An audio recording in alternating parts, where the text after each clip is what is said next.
Yes, hello students. Previous lecture में हम discussion कर रहे थे कंडक्टिविटी कंडक्टेंस के बारे में, और हमने ये कपा कंडक्टिविटी के बारे में मैथमेटिकली रीड कर लिया था।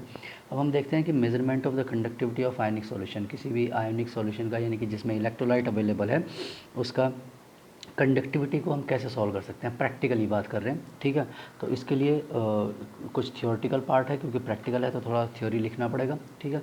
तो हम लैंग्वेज लिख लेते हैं, उसके बाद इसका डायग्राम है व्हीटस्टोन ब्रिज का, वो हम डायग्राम बना लेते हैं और इसे मैथमेटिकल फार्मूला लिख लेते हैं, ठीक है। We can use a Wheatstone bridge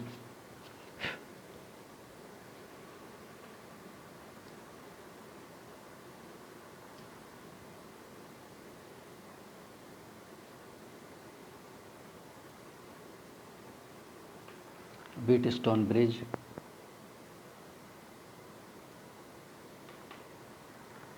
to measure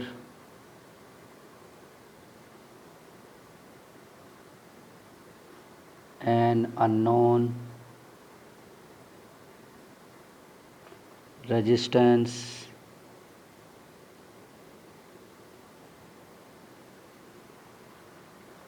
ठीक है। तो अननोन रेजिस्टेंस को नोट करने के लिए हम क्या यूज़ कर सकते हैं, व्हीटस्टोन ब्रिज। तो आपसे क्वेश्चन पूछ सकते हैं, for the conductivity which instrument या विच एपरेटस इज़ यूज्ड, तो उसमें व्हीटस्टोन ब्रिज आपको याद रखना। फिजिक्स में वैसे आप इसे पढ़ते हैं, ठीक है। But for doing so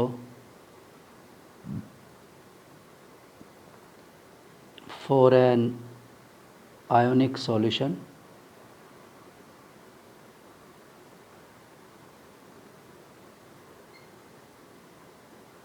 presents two challenges.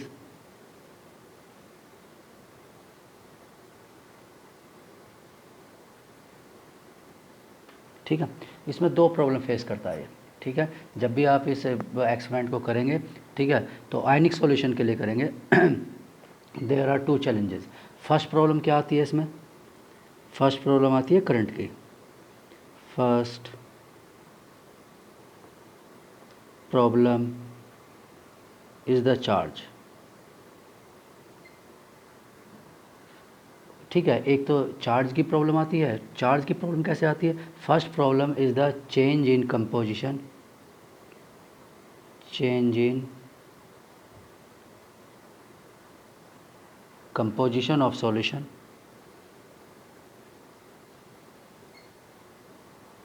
when direct current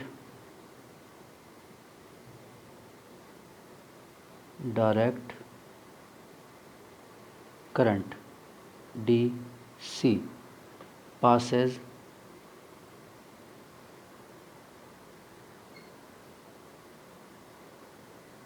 through the solution। यह है फर्स्ट प्रॉब्लम, ठीक है। इसका मतलब है कि इसमें डीसी यूज़ नहीं करना है। क्लियर। तो आपसे क्वेश्चन पूछ सकते हैं कि व्हीटस्टोन ब्रिज में डीसी यूज़ करते हैं या एसी यूज़ करते हैं, ठीक है, टू मेजरमेंट द कंडक्टिविटी। ये एडिशनल क्वेश्चन है, जनरली ऐसे क्वेश्चन नहीं मिलेंगे आपको, लेकिन हाँ, कभी वर्स्ट केस के लिए हम ये सब लिख रहे हैं, ठीक है। अब सेकंड प्रॉब्लम क्या फेस करते हैं, सेकंड प्रॉब्लम, अब डीसी को रिमूव करने, मतलब डीसी से इससे प्रॉब्लम होती है तो हम एसी यूज़ कर लेंगे, अल्टरनेटिव करंट यूज़ कर लेंगे, ठीक है। सेकंड प्रॉब्लम क्या है, second problem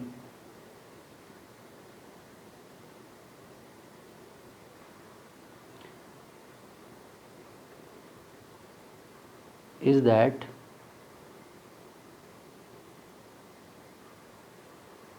we cannot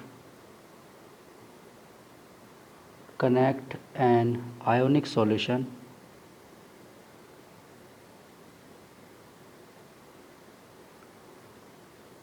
to the bridge, ठीक है, the way sorry the way we connect a metallic conductor, the way we connect a metallic conductor. तो जैसे आप किसी मेटेलिक कंडक्टर को डायरेक्टली किससे कनेक्ट कर सकते हैं, व्हीटस्टोन ब्रिज से कनेक्ट कर सकते हैं, आयनिक सॉल्यूशन को ऐसे कनेक्ट नहीं कर सकते क्योंकि आयनिक सॉल्यूशन लिक्विड सॉल्यूशन और वो वायर नहीं है, वो मेटल नहीं है कि उसका इलेक्ट्रोड बनाएंगे और डायरेक्ट कनेक्ट कर देंगे। तो इसमें ये प्रॉब्लम आती है, दो प्रॉब्लम आती है। अब पहली प्रॉब्लम को, the first problem is solve by using alternating current.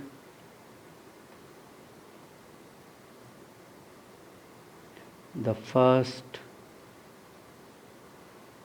Problem is solved by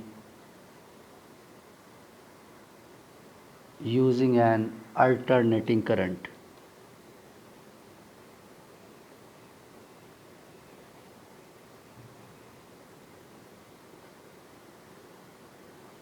alternating current को यूज़ करते हैं, ठीक है, अल्टरनेटिंग करंट सोर्स,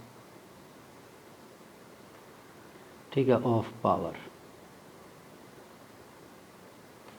तो इसका अल्टरनेट तो ये ढूंढ लिया हमने कि डीसी के प्लेस पर एसी यूज़ कर लेंगे। अब सेकंड प्रॉब्लम के लिए क्या करते हैं, सेकंड प्रॉब्लम के लिए सेल ले लेते हैं।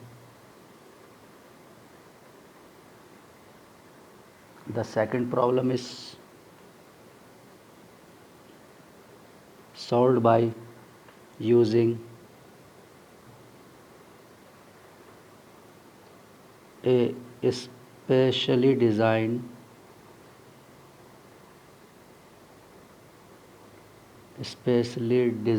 वेसल। एक वेसल यूज़ करते हैं, जैसे मैंने लास्ट आपको लेक्चर में बताया था, which is called conductivity cell.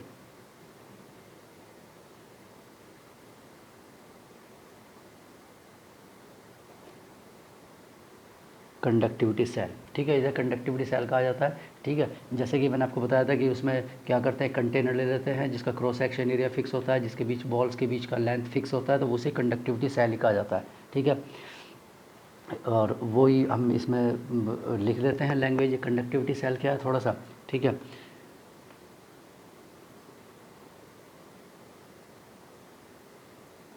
A conductivity cell is composed of two electrodes composed of two platinum क्योंकि वो रिएक्शन में इन्वॉल्व नहीं होता है, ठीक है, उसका ना रिडक्शन होता है ना ऑक्सीडेशन होता है, मतलब प्लेटिनम इनर्ट होता है, इसलिए प्लेटिनम यूज़ करते हैं। प्लेटिनम इलेक्ट्रोड्स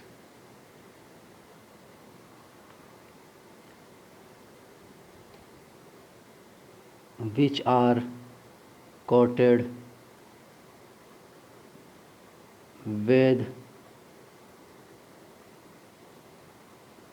platinum black, ठीक। the electrodes have area of cross section equal to A, ठीक है। पीछे वाले फॉर्मूले में भी लिखा हुआ है, देखो ये लिखा हुआ है यहाँ पर क्रॉस सेक्शन एरिया A, ठीक है। तो वो यहीं पर जो लिखा हुआ था बस उसी को, इसलिए उसे A यूज़ कर रहे हैं हम यहाँ पर, ठीक है। एंड वैसे आप इसे XYZ भी लिख सकते हैं, and are separated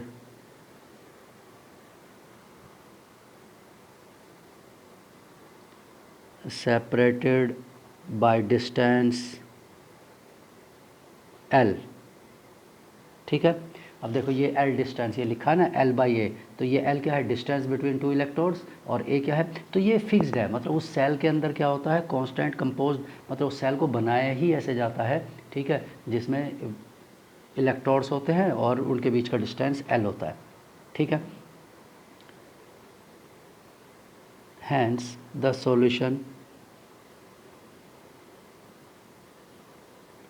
solution confined या present between the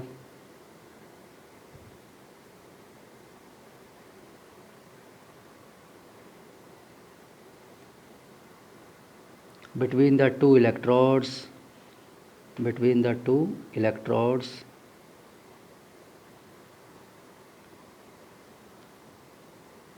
is a column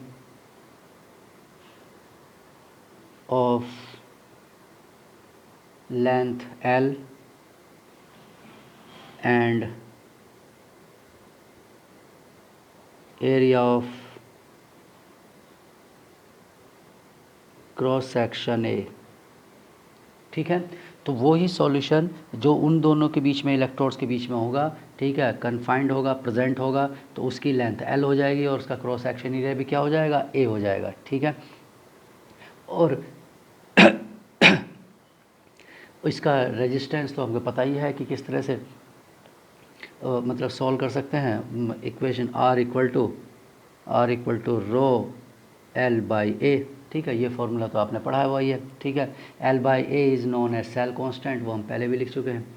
ठीक, एल बाई ए, देखो ये लिखा हुआ है, L by A is known as cell constant, G star से ऐसे कांस्टेंट वैल्यू डिनोट करते हैं, तो वो ये सब चीज़ें आपने लिखी हुई है। ठीक है, और कप्पा की वैल्यू भी लिखा हुआ है। ठीक है, कि कप्पा क्या होगा क्या नहीं होगा। अब इसका सेटअप जो करते हैं वो सेटअप किस तरह से होता है, ठीक, वो मैं लिख देता हूँ और एक डायग्राम बना देता हूँ इसका। ठीक है,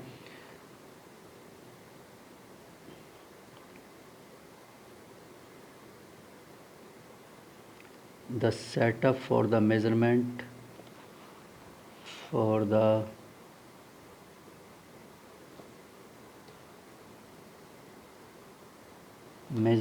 of रेजिस्टेंस। अब रेजिस्टेंस आ जाएगा तो क्या आ जाएगा, कंडक्टिविटी भी आ जाएगा, उसमें कोई प्रॉब्लम नहीं है कि रेसिप्रोकल है उसका। Resistance is composed of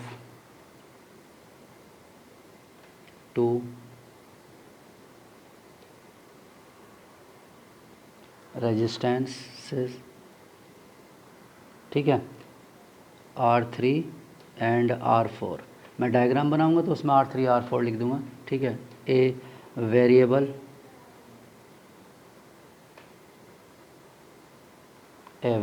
resistance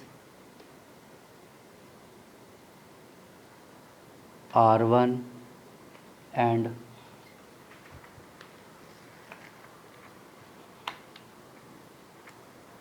conductivity cell resistance R2 and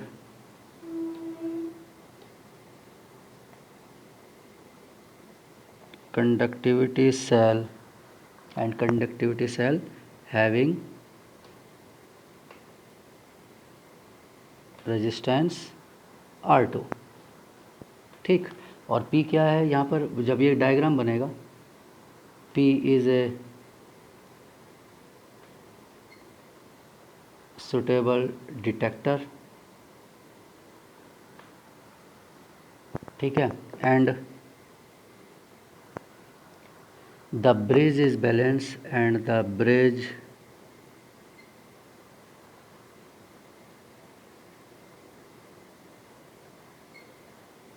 is balanced when no current passes through the detector। ठीक है, in this condition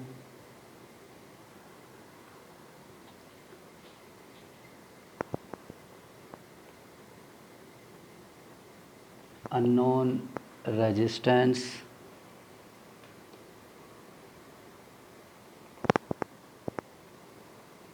R2 equal to R1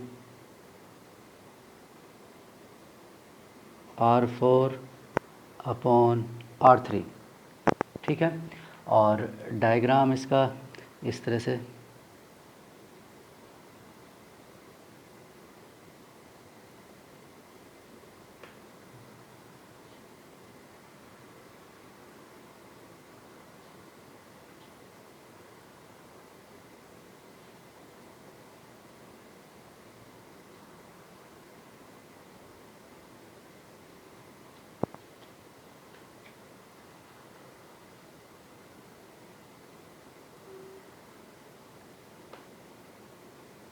ये P डिटेक्टर है,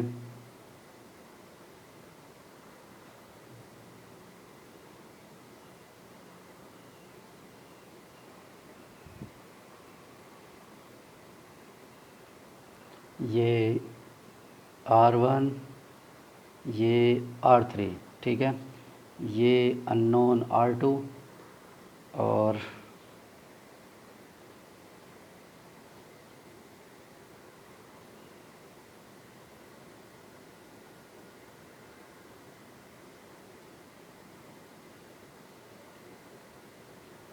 ये R4।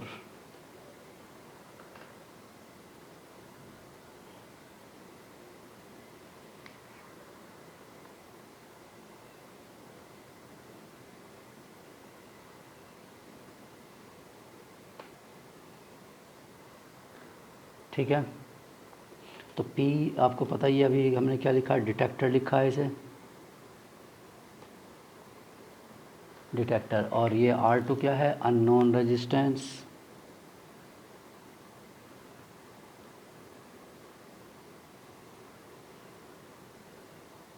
Unknown resistance. ठीक है, तो इस तरह से ये व्हीटस्टोन ब्रिज का डायग्राम है और इसका इससे रिलेटेड ये फॉर्मूला है R1 R4/R3। ठीक है, और अब इसके बेस पर हम क्या करते हैं, using the values of the cell constant and R of the solution in the cell we can find out the kappa of the solution. ठीक, तो वही, अब लैंग्वेज लिखना चाहें तो ये भी लिख सकते हैं, using the values of cell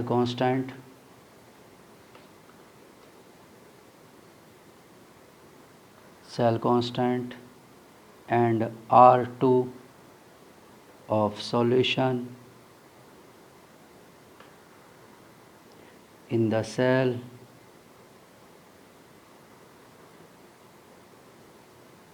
we can find out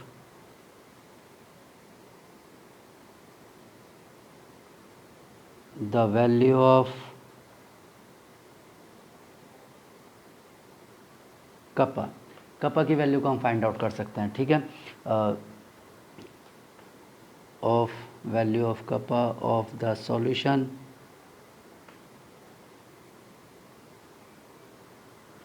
by using following formula, using following equation या फॉर्मूला। ठीक है, इक्वेशन क्या है वो तो आप पीछे पढ़ा हुआ है, कपा इक्वल टू क्या है, L/A/R। ठीक, या G*/R। ठीक है, पहले हमने उसमें लिखा हुआ है। ठीक है, कपा ये रहा, कपा इक्वल टू 1/ρ। ठीक है, या कपा इक्वल टू G/L/A। ठीक, इस तरह से लिखा हुआ है, या कपा इक्वल टू जी, वही है फॉर्मूला सारा जो लिखा हुआ है उसी को ही यहाँ पर लिख दिया है, L/A/R। ठीक है, क्यों, क्योंकि अगर इसकी जगह और रो की जो वैल्यू है वो हमने पीछे लिखी हुई है कि रो किसके इक्वल है। ठीक है, तो इस तरह से आप इसको सॉल्व कर सकते हैं। कपा की वैल्यू को रेजिस्टेंस सॉल्व करना है, बस सेल कांस्टेंट की वैल्यू सो L/A तो हमें पता ही होगा कि सेल को हमने कनेक्ट किया उससे। ठीक है, तो इस तरह से आप measurement of the conductivity solve कर सकते हैं। ठीक, और ये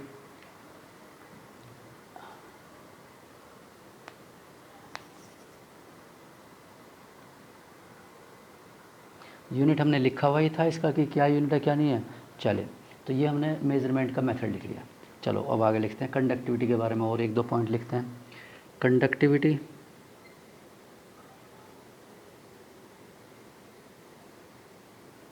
is additive property, is an additive property. तो कंडक्टिविटी क्या है, एक एडिटिव प्रॉपर्टी है। Conductivity is additive property. Additive का मतलब क्या है, कि इसमें जैसे एग्जांपल,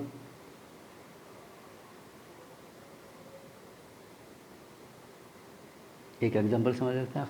ठीक है, for example, in an aqua solution, in an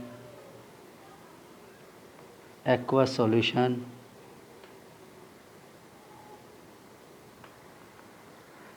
containing several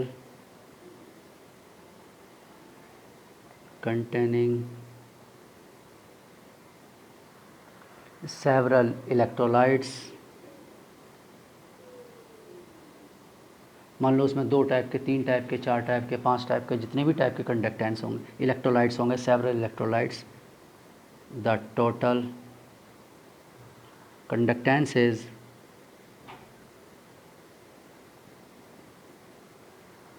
total conductance कैसे सॉल्व करेंगे? जी total equal to summation ji I, ठीक है, और प्लस जी वाटर, ठीक है। वाटर की समेशन क्या है? ये क्या है? Overall the electrolytes present in the solution, और जी वाटर क्या है? कंडक्टेंस ऑफ द वाटर, ठीक है। ये कंडक्टेंस ऑफ वाटर है।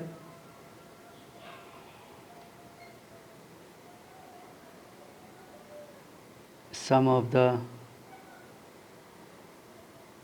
Conductance of all electrolytes present in solution, और ये क्या है? Conductance of water.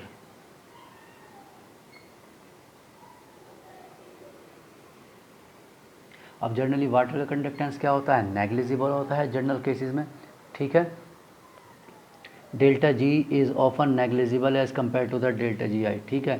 तो ये ऑलमोस्ट जी टोटल क्या हो जाता है? जनरल केसेस में वाटर का कंडक्टेंस कंसिडर नहीं करते हैं, ठीक। ये हो जाता है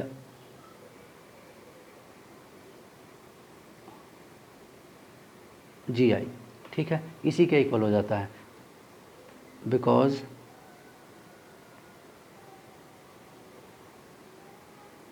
conductance of water much less than summation of GI, much less than water का ऑलमोस्ट नेग्लिजिबल, मतलब जनरली क्या कंडीशन होती है? नेग्लिजिबल होता है, ठीक है। इट इज़ ऑफन नेग्लिजिबल, ठीक है, नेग्लिजिबल होता है जनरल केसेस में ये जो जी की वैल्यू होती है, ठीक। तो इसलिए वाटर को कंसिडर नहीं करते हैं, लेकिन अगर प्रैक्टिकली बात करें तो हो सकता है इसका इफ़ेक्ट हो, थियोरेटिकली तो हम इसे कंसिडर नहीं करते हैं, ठीक। तो ये तो था कंडक्टेंस या कंडक्टिविटी को हम कैसे सॉल्व करेंगे या उसे कैसे कैलकुलेट करते हैं, व्हीटस्टोन ब्रिज है या क्या यूज़ है। इसके बाद हम बात करते हैं molar conductance and equivalent conductance.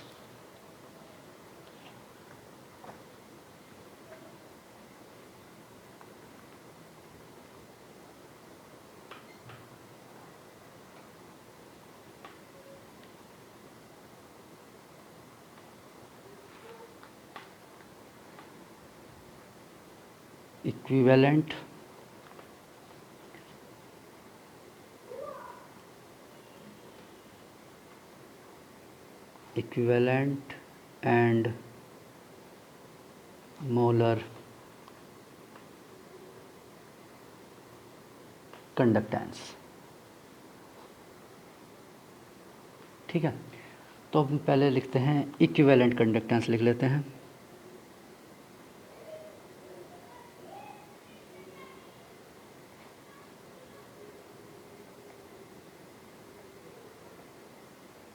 Equivalent conductance, ठीक है।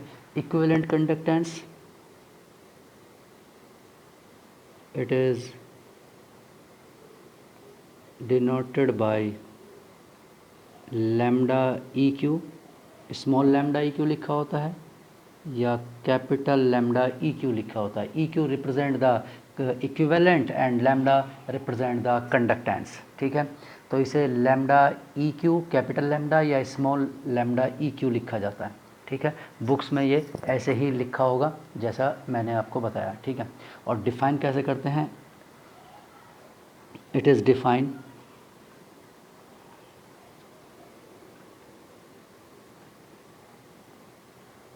ठीक, इसकी डेफिनेशन क्या होती है? The conducting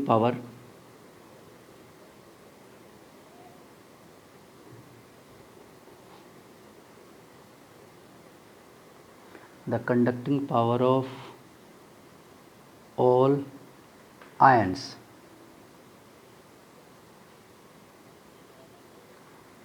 present in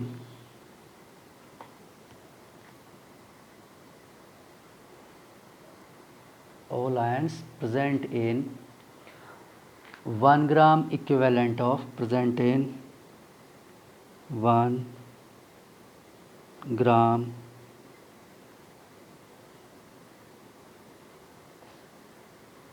equivalent of an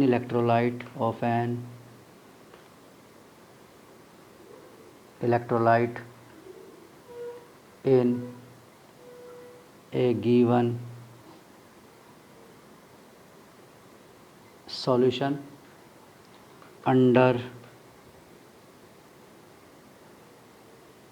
given conditions. Given conditions में तो टेम्परेचर क्या होना चाहिए? कांस्टेंट होना चाहिए। तो गिवन कंडीशंस में जो भी कोई एक ये गिवन कंडीशन लिखना कोई नेसेसरी नहीं है, कांस्टेंट टेम्परेचर भी लिख सकते हो आप सीधा, क्योंकि टेम्परेचर पर डिपेंड करता है। पर फिर भी हमने इसमें कंडीशन वर्ड लिख लिया है। तो क्या क्या करते हैं, इसे डिफाइन करते हैं conductive power of all ions, मतलब सॉल्यूशन में जितने भी आयंस उस टाइम पर प्रेजेंट है जब आप सॉल्व कर रहे हैं, उनकी सभी की कंडक्टिव पावर। अब किस सॉल्यूशन की बात कर रहे हैं? Which contain 1 gram equivalent of electrolyte, जिसमें 1 ग्राम इक्विवेलेंट इलेक्ट्रोलाइट उसमें प्रेजेंट होता है। ठीक है, और गिवन कंसंट्रेशन के लिए इसे लैम्डा सी लिखा जाता है। ठीक है, lambda equivalent C for given concentration. ठीक है, at a given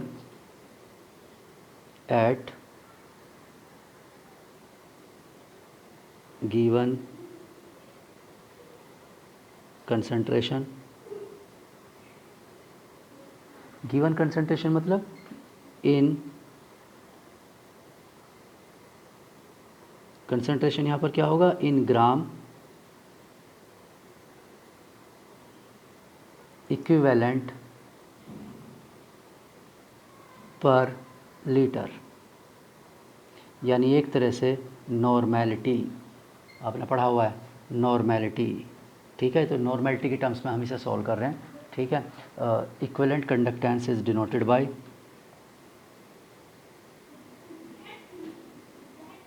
equivalent conductance is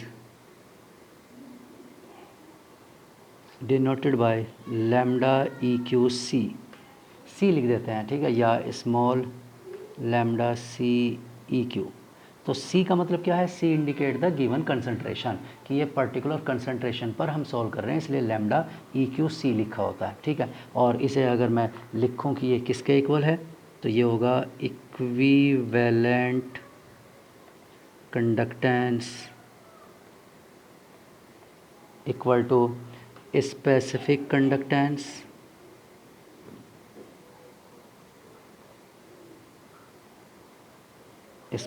conductance into volume.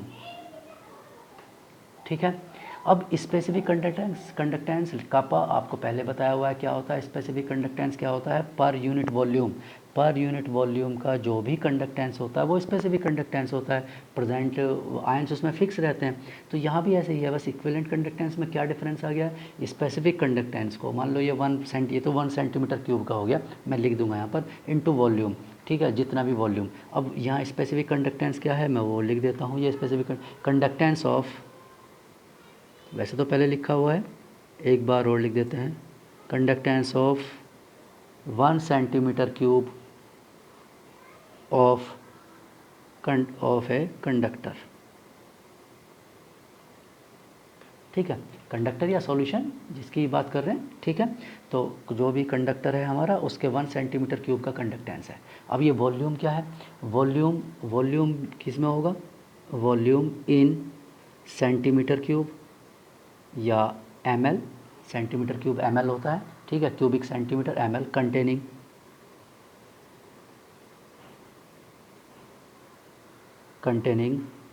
1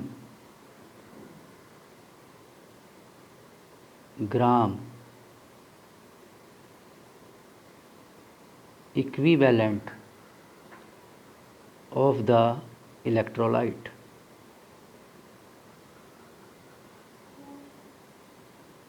of the electrolyte, ठीक है। तो ये वो वॉल्यूम है जिसमें सेंटीमीटर क्यूब में, मान लो जैसे 1 सेंटीमीटर क्यूब की एक्स वैल्यू है, तो अगर 10 सेंटीमीटर क्यूब हमारे पास है तो मल्टीप्लाई बाय 10। और अगर हमारे पास 1 लीटर है, और वो वॉल्यूम कौन सा होना चाहिए, नॉर्मल वॉल्यूम नहीं, उस वॉल्यूम में क्या होना चाहिए, 1 ग्राम इक्विवेलेंट डिजोल्व होना चाहिए उस वॉल्यूम में। जैसे मान लो 1 लीटर में आपने डिजोल्व कर दिया, तो आपको 1 सेंटीमीटर क्यूब की वैल्यू पता है, तो आप क्या करेंगे, 1 लीटर मतलब 1000 ml से इसे मल्टीप्लाई कर देंगे, आपको आंसर मिल जाएगा किसका, इक्विवेलेंट कंडक्टेंस का आंसर मिल जाएगा, ठीक है। तो इक्विवेलेंट कंडक्टेंस को अगर हम लिखें तो सबसे मतलब सिंपल फॉर्म में तो ये ऐसा लिखा जाएगा, lambda E Q C equal to, क्योंकि ये तो कापा होता है, और इनटू ये क्या है, वॉल्यूम, ठीक। ये तो ये तो तब हुआ ना जब हर 1 ग्राम इक्विवेलेंट डिजोल्व है। क्या डिजोल्व है, 1 ग्राम इक्विवेलेंट। क्या ऐसा होगा कि हर बार 1 ग्राम इक्विवेलेंट ही प्रेजेंट होगा, each and every solution containing 1 gram equivalent, मतलब क्या हर बार वही वॉल्यूम होगा, नहीं। आपको क्या मिल सकता है, नॉर्मेलिटी मिल सकती है, नॉर्मेलिटी ऑफ द सॉल्यूशन मिल सकता है। तो ये तो हुआ वॉल्यूम की टर्म्स में। अगर आपको वॉल्यूम पता है कि, लेकिन ध्यान रखना 1 ग्राम इक्विवेलेंट ही होना चाहिए उसमें, ठीक है। जैसे 100 ml कंटेनिंग 1 ग्राम इक्विवेलेंट, और आपके पास 1 की वैल्यू है तो 1 मल्टीप्लाई बाय 100, तो आपके पास अगर ये वॉल्यूम है और स्पेसिफिक कंडक्टेंस की वैल्यू है सेंटीमीटर क्यूब पर सेंटीमीटर क्यूब ही डिफाइन होता है ये तो ये तो फिक्स है इसका तो वैल्यू, हाँ ठीक है, पर सेंटीमीटर क्यूब ही। लेकिन वॉल्यूम में कंडीशन फिक्स नहीं है कि volume contain 1 gram equivalent always. हो सकता है 1 ग्राम इक्विवेलेंट है तो फिर तो सीधा सीधा सॉल्व हो गया, लेकिन आप उसमें if it contain 2 gram equivalent, if it contain 3 gram equivalent, if it contain 1.5 gram equivalent, तब आप सीधा सीधा वॉल्यूम से मल्टीप्लाई नहीं कर सकते, ठीक है। क्यों, क्योंकि ये तो फॉर्मूला कब है, जब वॉल्यूम में 1 ग्राम इक्विवेलेंट प्रेजेंट है। तो इसका मतलब हमें क्या करते हैं, हम इसे नॉर्मेलिटी से क्या कर लेते हैं, डिस्प्लेस कर लेते हैं फॉर्मूले को, मतलब नॉर्मेलिटी की टर्म्स में लिख लेते हैं कि नॉर्मेलिटी की टर्म्स में क्या होगा फॉर्मूला, ठीक। चलिए, तो वॉल्यूम यहाँ पर ये क्लियर हुआ ना, ml पर ग्राम, मतलब मैं ब्रैकेट में लिख देता हूँ इसे, ये क्या हो जाएगा, सेंटीमीटर क्यूब पर ग्राम इक्विवेलेंट, पर ग्राम इक्विवेलेंट ऐसे, या ये होगा सेंटीमीटर क्यूब पर ग्राम